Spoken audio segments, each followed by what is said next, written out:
Hi, and thank you so much for popping by. My name is Dr.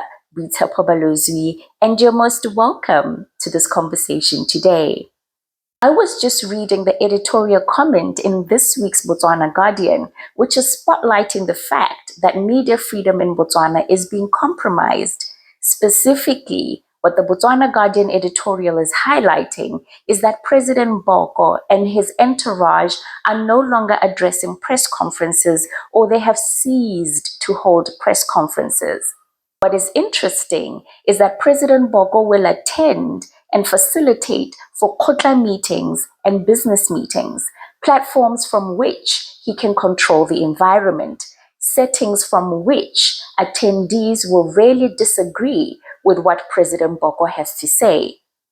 This authoritarian strategy was also used by some former presidents from the Botswana Democratic Party in order to control their narrative at the expense of two-way, engaging, and interactive communication. These dictatorship-like strategies of blacking out the private sector media and impeding on or blocking their access to information is actually adopted and inspired by former presidents of Botswana from the BDP. As such, this is nothing new. Kgotla meetings are typically attended by the elderly community, the unemployed youth, and underserved populations who are reliant on government for survival. Communities, including those in the rural areas, who wait patiently on mananeo a government gore a goroge ko go bone. These are communities who are typically waiting for the government handouts, which makes them vulnerable to government and government initiatives.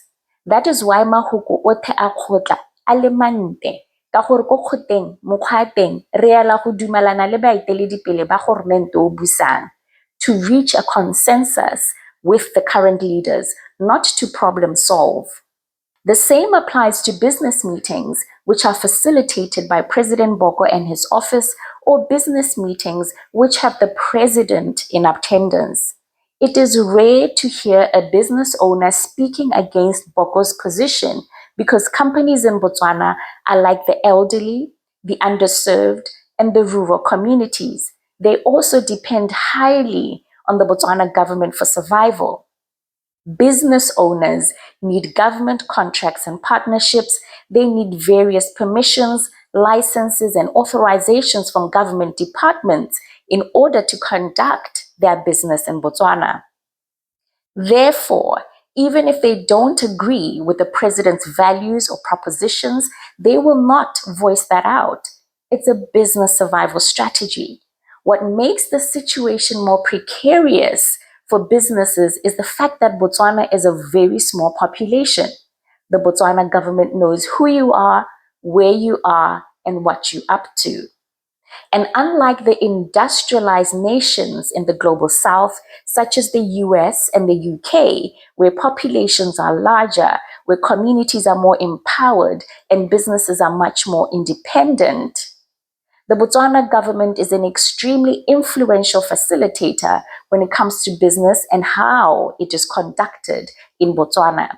You must be in government's good books in order to survive, which is why some private and public sector companies are able to mistreat and abuse employees by paying workers way below the low-income range due to the strong tie with the government.